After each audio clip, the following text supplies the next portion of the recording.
Pemirsa, salam sehat untuk kita semua. Jumpa lagi bersama saya Jana Miani dalam program Teras Negeri. Program Teras Negeri ini dapat Anda saksikan di kanal YouTube Tempo.co. Dan tamu kita hari ini adalah penjabat Bupati Bekasi, Bapak Dedi Supriyadi. Assalamualaikum Bapak. Waalaikumsalam warahmatullahi wabarakatuh. Terima kasih Bapak sudah datang di Teras Negeri Tempo. Dan sebelum berbincang dengan Bapak Dedi, saya akan menyampaikan sekilas profil Bapak. Baik.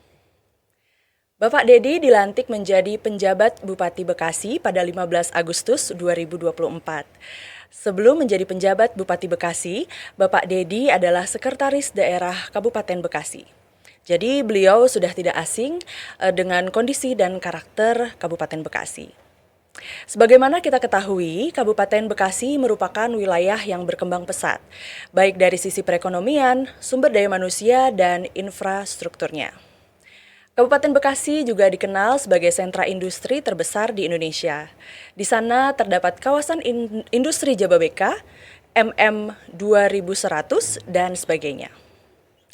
Dari sisi infrastruktur dan konektivitas, Kabupaten Bekasi memiliki akses yang cukup bagus, baik berupa jalan bebas hambatan maupun moda berbasis rel. Dan tanpa berlama-lama lagi, langsung saja kita berbincang dengan penjabat Bupati Bekasi, Bapak Dedi Supriyadi. Baik Bapak ini kan orang lama nih di Kabupaten Bekasi dan karir Bapak juga begitu panjang gitu. Sehingga akhirnya terakhir menjadi sekretaris daerah dan sekarang menjadi penjabat Bupati Kabupaten Bekasi. Bagaimana Bapak mengenal Kabupaten Bekasi selama ini, Pak? Baik, terima kasih atas pertanyaannya. Jadi Kabupaten Bekasi ini sebagai daerah yang tentunya memiliki peran penting sejak zaman kemerdekaan, tentunya melalui kiprah para pejuang diantaranya Kiai Haji Nur Ali, yang juga telah ditetapkan sebagai pahlawan nasional. Saat ini Kabupaten Bekasi juga mempunyai peran penting di dalam hal perekonomian, baik di tingkat provinsi maupun nasional. Tentunya dengan keberadaan kawasan industri terbesar. Selain itu juga Kabupaten Bekasi sebagai salah satu daerah tujuan urban juga memiliki ketahanan sosial dan ekonomi yang cukup baik, serta stabilitas sosial juga dapat terus terjaga di tengah heterogenitas masyarakat yang pertumbuhan ekonomi yang terus meningkat pasca COVID-19. Itu yang saya dapat sampaikan. Baik Pak, di Kabupaten Bekasi sendiri pasti banyak sekali potensi yang bisa dikembangkan ke depannya ya Pak ya. Kira-kira sektor apa saja Pak yang menjadi unggulannya di sana? Terima kasih. Tentunya yang pertama ini adalah di sektor industri yang memang dominan, kita hampir 80%-nya. Kabupaten Bekasi juga memiliki potensi pengembangan industri di wilayah utara Kabupaten Bekasi yang belum tergarap lah. Tentunya khusus di wilayah pesisir ini yang juga berdekatan langsung dengan wilayah Provinsi DKI, yaitu di Tanjung Priuk, memiliki potensi besar industri dan kemaritiman yang dapat dikembangkan. Dan juga terlebih keberadaan akses tol Cilincing Cibitung semakin meningkatkan daya tarik investasi yang dapat dikembangkan dalam rangka peningkatan kegiatan pertumbuhan ekonomi baru di wilayah utara Kabupaten Bekasi. Kemudian yang kedua tentunya dari sektor pariwisata. Kabupaten Bekasi memiliki potensi pariwisata yang dapat dikembangkan, salah satunya adalah wisata pantai di pesisir utara Kabupaten Bekasi, khususnya di Kecamatan Muara Gembong dan Tarumajaya. Di sini memiliki potensi yang menarik untuk dikembangkan. Destinasi wisata ini sebagai sarana rekreasi masyarakat saat ini masih menjadi salah satu kebutuhan dan potensi ekonomi bagi masyarakat. Juga oleh karena itu saat ini pemerintah daerah sedang menggenjot peningkatan aksesibilitas jalan dan jembatan ke arah pantai utara Kabupaten Bekasi sebagai salah satu upaya pengembangan destinasi wisata, diantaranya berupa jembatan di Kecamatan Muara Gembong yang sudah dialokasikan dan tahun ini sedang dalam pengerjaan, mudah-mudahan di akhir tahun akan selesai dan memakan biaya sekitar 110 miliar.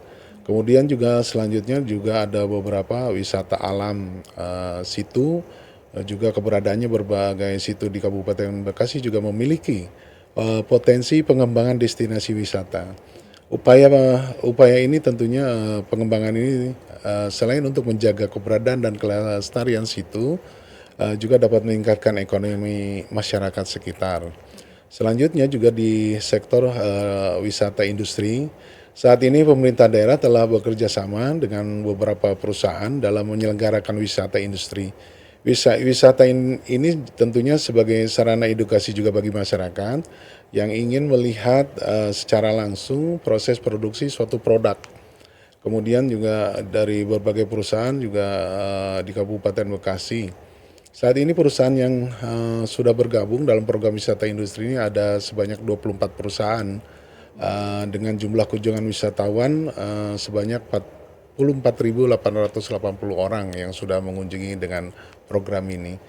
Dan selanjutnya di sektor UMKM juga dan industri kecil tentunya setelah pasca Covid kemarin telah terbukti bahwa UMKM di kita ini yang paling tangguh dan mampu bertahan di tengah badai krisis ekonomi dan disruption ya, ketidakpastian dan sebagainya ketika waktu masa pandemi. Tentunya keberadaan jumlah penduduk Bekasi juga yang cukup tinggi dan perusahaan-perusahaan yang sangat banyak Iya. baik di dalam kawasan maupun luar kawasan tentunya menjadi pangsa pasar yang cukup potensial bagi pengembangan UMKM di dan sektor industri kecil. Berdasar data kami tercatat keberadaan UMKM di Kabupaten Bekasi ini sebanyak 16.189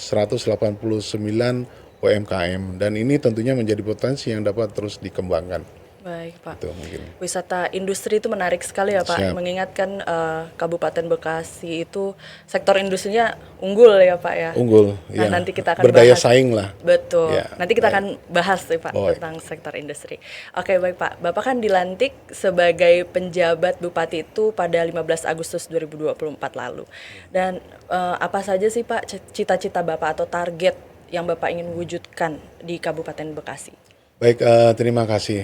Tentunya yang pertama berdasarkan mandat ya atau perintah yang diberikan oleh pemerintah pusat, ya dalam hal ini Bapak Menteri Dalam Negeri, tentu saya harus mendukung penuh semua program-program prioritas nasional atau proyek strategis nasional juga, diantaranya berupa pengendalian inflasi, kemudian pengentasan kemiskinan ekstrim, kemudian penanganan stunting, kemudian peningkatan investasi dan peningkatan penggunaan produk dalam negeri. Dan juga selain itu juga saya juga punya tugas, memiliki tugas dalam mengawal ini tahun politik untuk mendekati Pilkada ya 2024, Betul. mengawal proses demokrasi pemilihan kepala daerah tahun 2024 ini dan tentunya diharapkan berlangsung damai, tertib, aman, kondusif dan demokratis.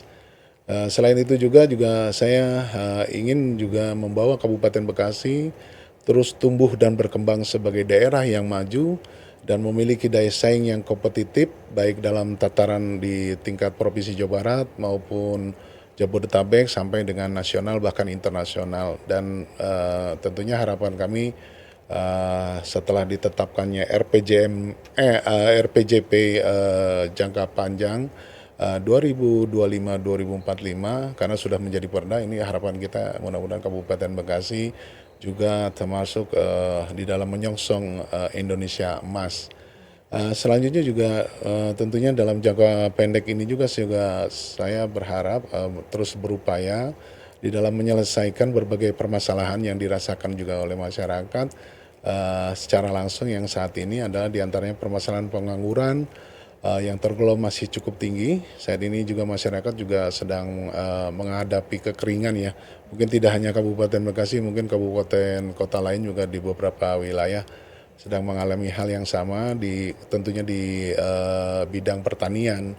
Dan kami juga bersiap untuk guna mengantisipasi juga permasalahan banjir pada musim penghujan ini biasanya di akhir tahun itu selalu terjadi bahkan mungkin ada siklus 5 tahunan dan tentunya ini kita harus antisipasi serta semua permasalahan yang lainnya yang harus segera saya tangani dan selesaikan.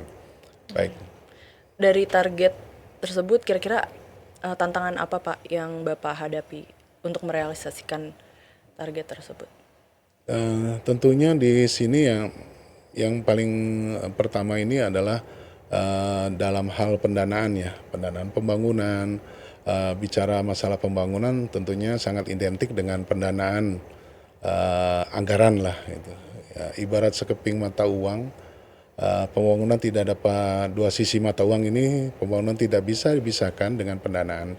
Walaupun Kabupaten Bekasi dianggap memiliki APBD yang cukup besar, namun dengan memperhatikan jumlah penduduk yang cukup besar dan cakupan layanan tentunya yang harus diselenggarakan seperti pendidikan, kesehatan, kemudian juga infrastruktur jalan, perhubungan, sosial dan lain sebagainya. Tentunya ini permasalahan pembangunan harus cepat segera diselesaikan. Untuk itu maka pemerintah daerah masih membutuhkan anggaran yang cukup besar dalam pelaksanaan berbagai program dan kegiatan.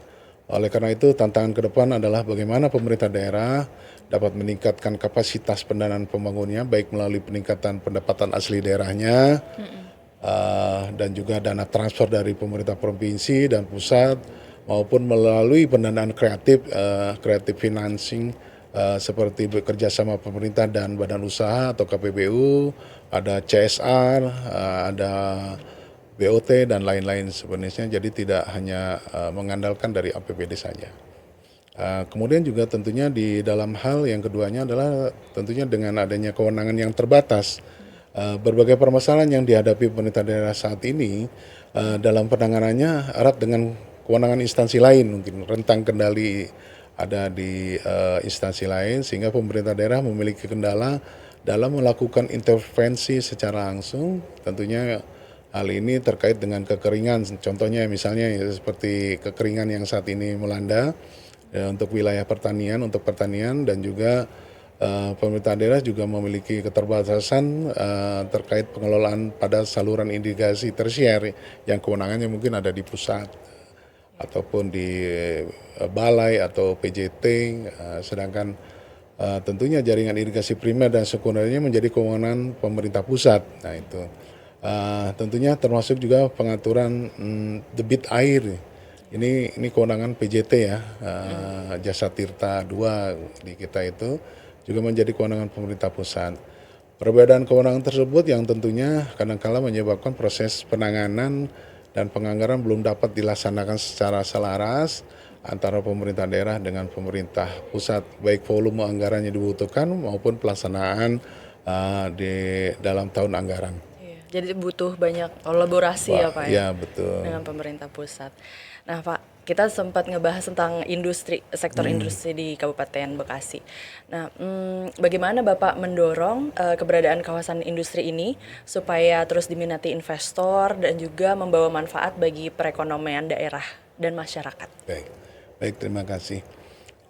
Tentunya kami sangat menyadari bahwa saat ini beberapa daerah telah memiliki kawasan industri seperti kawasan Rebana, kemudian juga kawasan industri Kendal. Tentunya hal ini kawasan industri di Kabupaten Bekasi masih tetap menjadi pilihan investor. Para investor ini hal tersebut terlihat dari capaian nilai investasi di Kabupaten Bekasi yang berdasarkan data tahun 2023 ini sebesar 61 triliun. Dan ini tentunya memberikan kontribusi sebesar 20% dari total capaian investasi Provinsi Jawa Barat. Jadi 20% itu adalah ada di Bekasi. Oleh karena itu tentunya pemerintah daerah terus berupaya mendorong berbagai kebijakan dalam rangka meningkatkan investasi di Kabupaten Bekasi, tentunya melalui yang pertama adanya kepastian dan kemudahan perizinan melalui penyelesaian perubahan RT/RW, RDTR Kabupaten Bekasi. Tentunya juga melalui penetapan RT/RW dan RDTR ini tentu saja proses perizinan akan lebih cepat dan saat ini RT/RW Kabupaten Bekasi sedang dalam tahap evaluasi di tingkat Provinsi Jawa Barat. Saya menargetkan tahun ini dapat diselesaikan dan ditetapkan. Juga termasuk juga RDTR di wilayah Cikarang yang merupakan wilayah kawasan industri baru. Mohon maaf, di kawasan industri juga ditargetkan dapat ditetapkan pada tahun ini. Selanjutnya juga pemerintah juga mendorong peningkatan kawasan industri baru di wilayah utara Kabupaten Bekasi sebagai bagian kegiatan atau pertumbuhan ekonomi baru, juga melalui pembangunan-pembangunan di wilayah atau kawasan industri yang berada di wilayah Kecamatan Tarumajaya dan Kecamatan Babelan. Tentunya diharapkan dapat membuka lapangan kerja baru khususnya bagi tenaga kerja lokal, dan tentu saja saya akan memberikan efek multiplier khususnya bagi perekonomian masyarakat yang berada di wilayah utara Kabupaten Bekasi. Dan juga tentunya diharapkan juga adanya peningkatan konektivitas dan kemantapan jalan. Pemerintah daerah saat ini secara masif terus mendorong peningkatan konektivitas dan kemantapan jalan kabupaten ini melalui pengalokasian anggaran yang cukup besar, uh, tentunya di bidang jalan dan jembatan. Pemerintah juga dalam hal ini pemerintah daerah juga mendorong adanya partisipasi kawasan dan perusahaan dalam membangun jalan konektivitas antar kawasan, dan selain itu juga pemerintah daerah juga melakukan pelebaran jalan khususnya di sepanjang exit tol yang telah operasional, dan juga tentunya serta penyelesaian penataan jalan di wilayah Jalan Kalimalang perbatasan Kota Bekasi dengan Kerawang.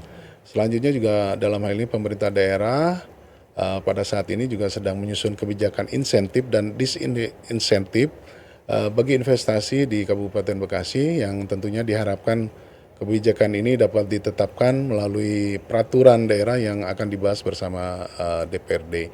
Dan tentu terakhir pemerintah daerah juga berupaya terus meningkatkan daya saing industri kecil dalam menyediakan berbagai bahan baku yang diperlukan industri menengah dan besar dalam rantai pasok di wilayah Kabupaten Bekasi.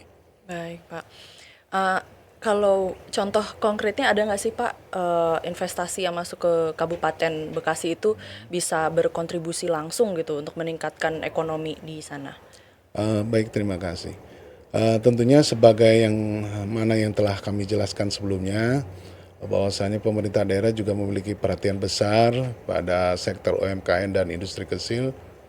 Tentunya kami memiliki cita-cita agar industri kecil dan UMKM dapat menyediakan bahan baku dan pasokan bagi industri menengah skala besar, baik juga bahan baku utama dan pasokan untuk produksi perusahaan maupun yang bersifat penunjang perusahaan.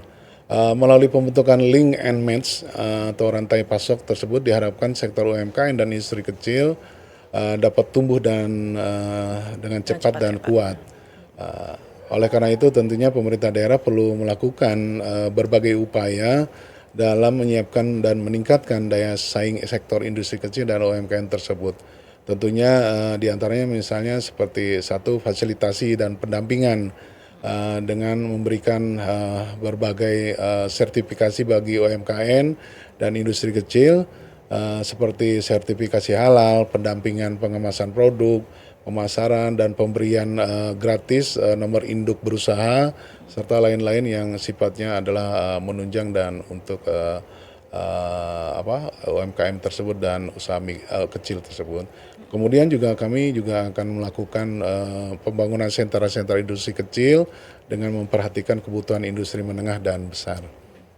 Dari link and match tadi kan direalisasikan Bapak memasukkan produk UMKM ke minimarket kan ya Pak. Dan kedepannya ini bisa jadi ke sejumlah pusat perbelanjaan lainnya. Iya, kan? betul. Termasuk mal-mal, termasuk dan sebagainya. Betul. Nah, apakah ini satu bentuk kolaborasi antara pemodal besar dengan pelaku UMKM agar keduanya sama-sama mendapatkan manfaat gitu Pak di satu sama lain? Betul. Dan kira-kira apa lagi Pak terobosan lainnya Pak ke depannya? Baik, ya betul. Tentunya upaya tersebut dalam rangka meningkatkan akses pemasaran khususnya bagi produk UMKM. Melalui kerjasama ini tentunya diharapkan dapat meningkatkan penjualan dan produk UMKM dapat dikenal luas masyarakat tentunya dengan kualitas yang baik dan memiliki daya saing dengan produk lainnya. Kemudian juga tentunya tidak hanya di pusat perbelanjaan, pemerintah daerah juga berupaya menyediakan ataupun meningkatkan akses pemasaran melalui kerjasama dengan pengelola perhotelan, kemudian restoran, sehingga baik pengunjung hotel maupun restoran juga dapat membeli langsung produk UMKM. Selain itu juga pengelola perusahaan yang menyediakan etalase produk UMKM juga untuk dapat dibeli oleh para karyawan.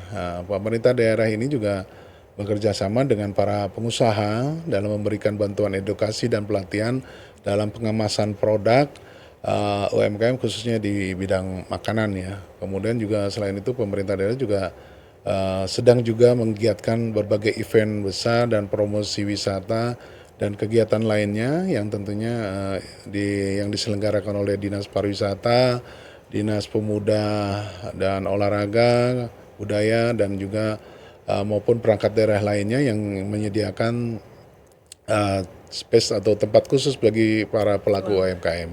Kedepannya pemerintah daerah juga berupaya meningkatkan berbagai fasilitas sertifikasi dan pendampingan bagi para pelaku UMKM sesuai dengan kebutuhan dan pengembangan usahanya.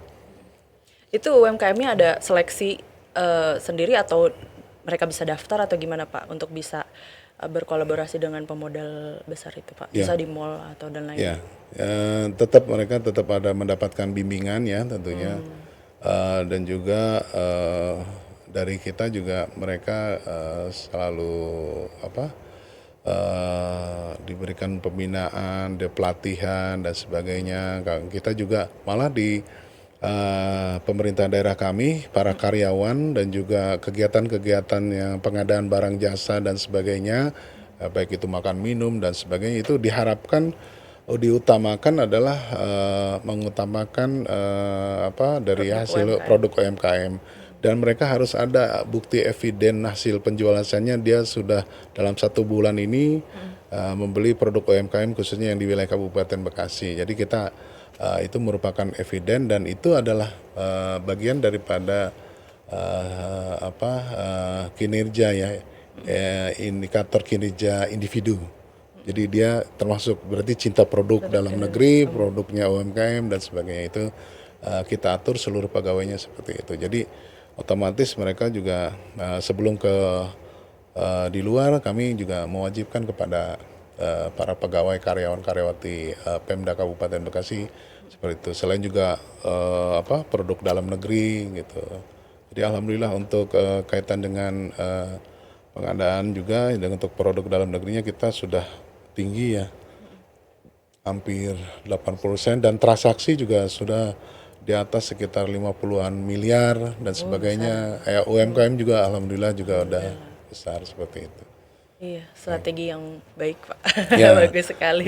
jadi ada ya kita ada bagaimana sebagai wujud daripada bagian kinerja mereka juga mereka harus mencintai produk-produk yang tentunya yang dihasilkan dari UMKM. Jadi ini juga sesuai amanah dan arahan daripada Pak Mendagri untuk produksi dalam negeri dan semuanya ini juga menjaga stabilitas dan juga inflasi daerah juga.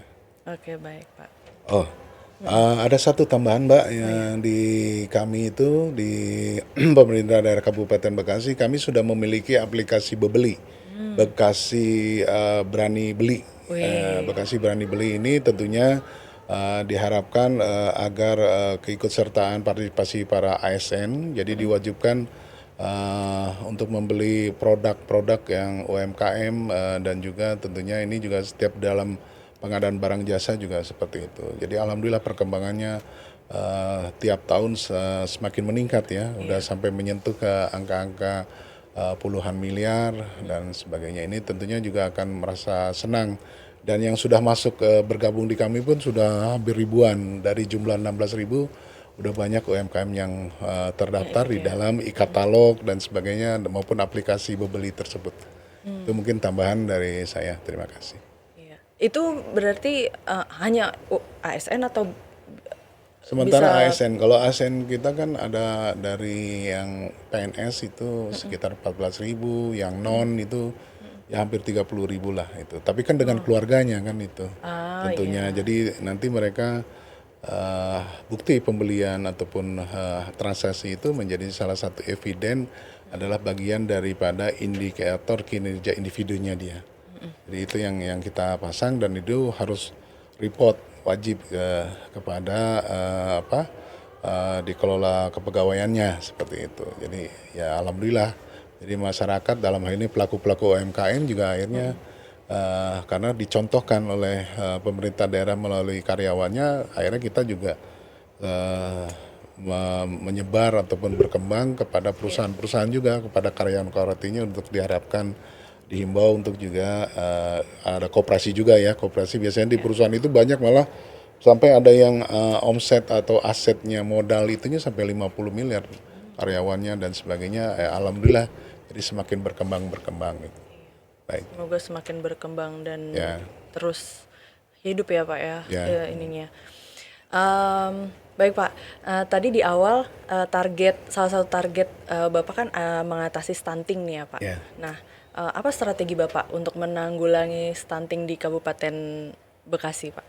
Baik, tentunya kami pemerintah daerah telah membentuk ya dan juga mengerahkan sebanyak 2.398 orang tim pendamping keluarga yang terdiri dari para bidan, para kader keluarga berencana, para kader PKK, para tokoh masyarakat, tokoh agama, ulama, semuanya tersebar di seluruh wilayah desa dan di Kabupaten Bekasi dan tentunya guna untuk melaksanakan tugas baik itu mengidentifikasi faktor risiko stunting bagi calon pengantin dan ibu hamil dan juga pasca melahirkan. Tentunya juga melakukan pelayanan komunikasi, kemudian informasi, edukasi, pelayanan kesehatan, dan pelayanan-pelayanan lainnya untuk pencegahan risiko stunting. Yang keduanya tentunya pemerintah daerah juga melakukan kerjasama dengan Universitas Islam di sini melalui program kuliah kerja nyata tematik penanganan stunting. Melalui kerjasama ini mahasiswa terlibat secara langsung dan aktif dalam penanganan stunting. Jadi kita juga ada Pentahelix termasuk juga melibatkan perguruan tinggi negeri dan kita juga memberi bantuan untuk dalam kaitan mendukung program penuntasan ataupun penanganan stunting di Kabupaten Bekasi. Dan juga kami juga melakukan istilahnya cinta kelor. Ini cinta kelor ini maksudnya adalah kita ketahui bahwasannya kelor ini kandungan berdasarkan penelitian ini banyak bisa mengatasi stunting. Oleh karena itu pemerintah daerah melalui ataupun gerakan serentak penanaman pohon kelor ini di pekarangan rumah dan memberikan bantuan bibit kelor secara masif. Selain itu juga pemerintah juga melakukan edukasi dalam pengolahan makanan dengan daun kelor ya. Ekstraknya atau dalam bentuk sajian makanan dan terbukti daun kelor ini juga ketika pada saat COVID ini juga sangat membantu dan Pak Mendagri juga waktu pada saat zaman COVID juga beliau menganjurkan untuk makan ataupun juga berupa sayuran daun kelor dan sebagainya itu karena kandungannya ya banyak sekali terdapat vitamin, protein dan sebagainya lengkap lah kalau itu dan itu terbukti pada saat COVID juga itu sangat banyak membantu untuk peningkatan imun dan sebagainya. Iya betul. Baik. Itu cinta kelor ada singkatannya itu ya Pak ya? Cilor. Bukan aci telur, bukan. Jadi cinta kelor. Jadi alhamdulillah ini sudah masif di semua dan kader-kader PKK, Posyandu semuanya dalam setiap event kegiatan juga Dinas Pertanian kami sudah membudidaya dan tentunya diharapkan untuk yang potensial ataupun keluarga-keluarga stunting ya mereka diberikan juga. Ya murah, sederhana tapi bermanfaat. Betul. Baik. Kelor sendiri juga gampang ya Pak ditanam di rumah ya kan Batangnya Pak? juga tancap ke tanah itu. Dia tumbuh sendiri. Tumbuh sendiri. Iya. Baik. Iya dan banyak nutrisinya pastinya. Ya.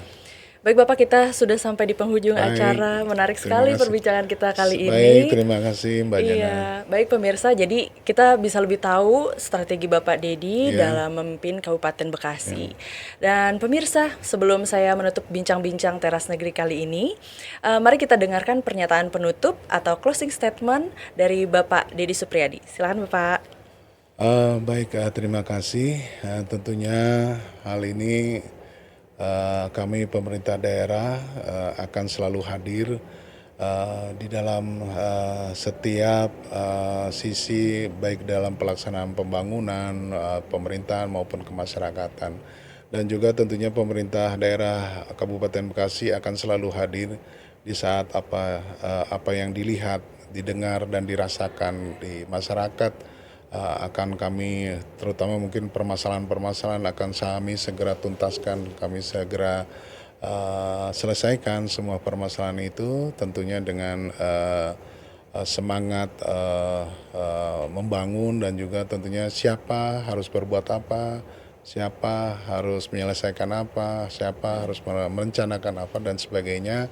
Silih asah, silih asih, silih asuh. Semoga dengan kita bersama-sama, saya yakin apapun program, kegiatan, dan lain sebagainya termasuk juga permasalahan akan bisa diselesaikan dengan bersama-sama tentunya kompak, mudah-mudahan itu. Dan harapan kami juga di tahun 2024 ini karena menjadi tahun politik menjelang Pilkada serentak 2024, kami harapkan tentunya ada tercipta kondisi yang damai, aman, tentram dan kondusif, berjalan lancar penyelenggaraan pesta demokrasi Pilkada khususnya di Kabupaten Bekasi tahun 2024 ini.